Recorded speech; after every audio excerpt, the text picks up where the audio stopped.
Hello বন্ধুরা, কেমন আছো তোমরা সবাই? আশা করি অনেক অনেক ভালোই আছো। আর তোমাদের ভালোবাসায় আমিও অনেক ভালো আছি, কারণ তোমরা আমাকে যে পরিমাণে ভালোবাসা দিয়েছ এবং সাপোর্ট দিয়েছ তা আমি কোনোদিন ভুলতে পারবো না। তাই তোমাদেরকে মজা দেওয়ার জন্য আবারও একটি নতুন গল্প নিয়ে হাজির হলাম। গল্পটি শোনার মতো, আশা করি তোমাদের দাঁড়িয়ে যাবে এবং তোমরা হাতের কাজ করতে সবাই হেডফোন নিয়ে বসে যাও। ছেলের সামনে যাই ঠিক ততবারই আমাকে ঘিরে তার ভাবনা জেগে ওঠে। আমার কথা মনে করে নিজের অজান্তেই ছেলে বুড়ো সবার হাত চলে যায়। তবে এখন পর্যন্ত আমি কারো সাথে কোনো ধরনের খেলা খেলিনি। কিছুদিন পরে এক ঝড়ের রাতে আমি যেদিন প্রথম খেললাম সেই কাহিনী আজ তোমাদের শোনাবো আমি। গিয়েছিলাম আমার মাসির বাড়ি বেড়াতে, বিশেষ কারণে ফিরতে কিছুটা রাত হয়ে গেল। রাধাপুরে আসতেই আমি ঝড়ের কবলে পড়লাম। প্রচণ্ড বৃষ্টি ও বজ্রপাতের আওয়াজে কোনো শব্দ ঠিক করে শোনা যায় না। এদিকে দুর্যোগের কারণে সবগুলো বাড়িতে ইলেকট্রিসিটিও চলে গেছে। এরকম আবহাওয়া আয় মোমবাতি জ্বালিয়ে একা একা ভূতের মতো বসে থাকা ছাড়া উপায় থাকে না। কিন্তু এই দুর্যোগের মধ্যে অন্তত হঠাৎই একটা ডিংঢং শব্দ শুনতে পেল। তখন বুঝতে পারল কেউ ডোরবেলটা বাজাচ্ছে। অন্তত মনে মনে ডাবল ভাবল, এই দুর্যোগের মধ্যে আবার কি এলো রে বাবা। এসব কথা ভাবতে ভাবতে ও দরজার কাছে এসে পৌঁছাল।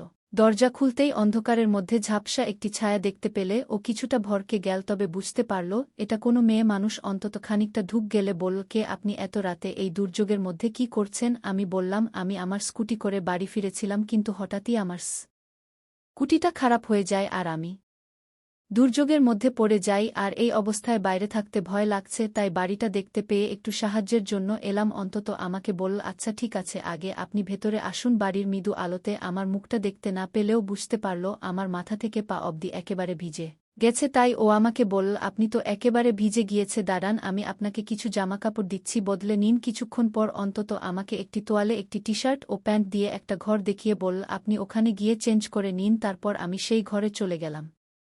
তার মিনিট দুই এক পর আমি একটা চিৎকার করে উঠলাম। সঙ্গে সঙ্গে অন্তত ঘরের দরজা গায়ের জড়ি ঠেলে মোমবাতি দিয়ে ঘরের ভিতরে ঢুকে পড়ল। অনন্তকে ঘরে ঢুকতে দেখে আমি ভয়ে ছুটে গিয়ে ভেজা গায়ে জড়িয়ে ধরলাম। প্রথমবার কোনো মেয়ের স্পর্শ পেয়ে অন্তরের ভেতরটা বেশ কয়েকবার কেঁপে উঠল। ও আমাকে জিজ্ঞেস করল, কি হয়েছে, এত ভয় পেলেন কিসে? আমি তখন কাঁপা কাঁপা গলায় বললাম, কেন জানি, আমার মনে হলো এখানে কেউ একজন আছে, মনে হলো কেউ যেন আমার কাছে এসে আমার উপর হাত রাখল। অনন্ত আমাকে বলল, কিন্তু এই বাড়িতে তো আমি ছাড়া আর কেউ থাকে না। তখনই বাতিটা আমার মুখের কাছে ধরতে আমার মুখটা স্পষ্ট দেখতে পেল। তখন অনন্ত খুব অবাক হয়ে আমাকে জিজ্ঞেস করল, যমুনা না? আরে হ্যাঁ, যমুনাই তো আমি। অনন্ত, আমাকে চিনতে পারছিস? আমিও খুব অবাক হয়ে বললাম, অনন্ত তুই? বন্ধুরা এখানে, আমি তোমাদের অনন্ত সম্বন্ধে একটু বলে নেই। অনন্ত আমার ইয়ারমেট, উচ্চতা প্রায় ৬ ফুটের মতো, পিটানোর শরীর, মুখে খচাকচা তারি, একদম সুপুরুষ যাকে বলে। অনন্ত আমাকে দেখে খুব খুশি হয়ে বল, হ্যাঁ আচ্ছা, আগে জামাকাপড় বদলে নেই, তারপর বসে কথা বলা যাবে।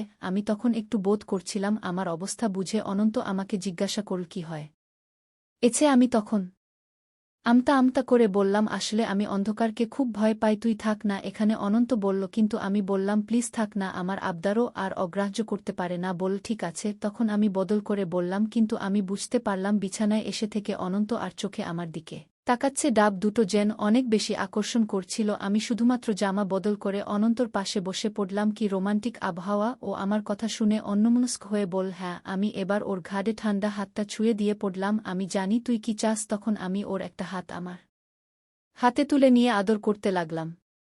অনন্ত কিছুটা বিভ্রান্ত হয়ে আমাকে বলল, এই কি করছিস তুই? আমি ওকে বললাম, কি করছি সেটা তুমি ভালো করেই বুঝো। আর চোখে আমাকে দিচ্ছিলে না। আসো কাছে এসো, আমি তোমাকে আজ রাতে ভরিয়ে দেব। এরপর আমি ওকে খেলার আহ্বান জানিয়ে দিলাম। আমার এই হেন আমন্ত্রণে অনন্ত আর নিজেকে আটকে রাখতে পারল না। ও আমার ডাকে সাড়া দিল। আমি ওকে বললাম, আজকে আমাকে ভরিয়ে দে, আমার সব কিছু নিয়ে নে তুই। এরপর খেলা শুরু হয়ে গেল। বৃষ্টির তালে তালে খেলা চলছে। বেশ কিছুক্ষণ খেলাধুলা চলার পর অনন্ত আরামে বেশ ক্লান্ত হয়ে শুয়ে পড়লাম। আমার ২-৪ বছরের জীবনে প্রথমবার খেলে আমার চাহিদা যেন আরও বেড়ে গেল। বাইরে তখনও প্রচণ্ড ঝড় বৃষ্টি হচ্ছিল, তবে সেই ঝড় আমার মনের ঝড়ের চেয়ে বেশি নয়। অনন্ত তখনও বিছানায় শুয়েছিল। আমি বুঝতে পারলাম ও এখনই আর দাঁড়াবে না, তাই আমি নিজেকে কষ্ট করে সামলে নিলাম। এদিকে টের পেলাম আমার ব্যথা করছে।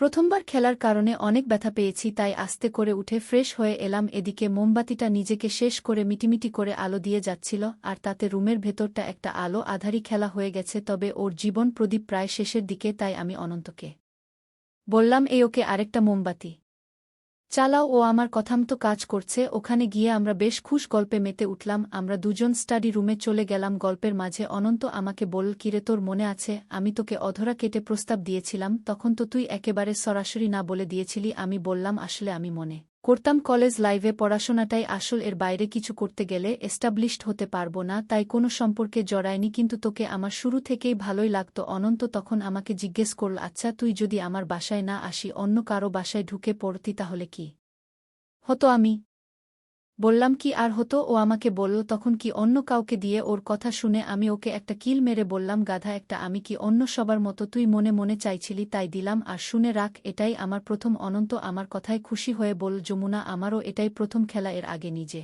নিজে কাজ করেছি কিন্তু আসল ফিল পাইনি। আমাদের কথা চলাকালীন সময়ে বাইরে একটা তমকা হওয়ার সাথে প্রচণ্ড শব্দে বজ্রপাত হলো, আর তাতে আমি ভয় পেয়ে অনন্তকে জড়িয়ে ধরলাম। অনন্ত আমাকে অভয় দিয়ে বলল, যমুনা আমি আছি তো, ভয় পেও না, তোমার কিচ্ছু হবে না। চোখ খুলে দেখলাম টেবিলে রাখা মোমবাতিটা নিভে গিয়ে রুমটায় কোমট অন্ধকারে বাসা বেঁধেছে। তখন অনন্ত আমাকে ধরেছিল। আমি ওকে বললাম, আমার খুব ভয় করছে। অনন্ত, এভাবেই আমাকে ধরে থাকো। কিছুক্ষণের মধ্যে অনন্ত দাঁড়ালো। আমিও সুযোগ পেয়ে ওকে বললাম, রাতটা এভাবে নষ্ট করো না অনন্ত, এসো আমরা দুজনে একাকার হয়ে যাই। বাহিরের ঝড় কিছুটা কমে এলো, ভেতরে প্রচণ্ড ঝড় শুরু হলো। আমি তখন মনে মনে ভাবলাম, জীবন এস্টাবলিশড হতে হবে, এটা যেমন জরুরি তেমনি জীবনে খেলার মজা নিয়েও অনেক জরুরি। আর এখন আমরা সেই মজা দেওয়া নেওয়ায় খেলায় ব্যস্ত আছি। মনে মনে চাইছে এই খেলা যেন অনন্তকাল ধরে চলে। বন ধুরা, কেমন লাগলো আজকের গল্পটা কমেন্টে জানাও। এরকম আরও নতুন নতুন ভিডিও পেতে চ্যানেলটি সাবস্ক্রাইব করো।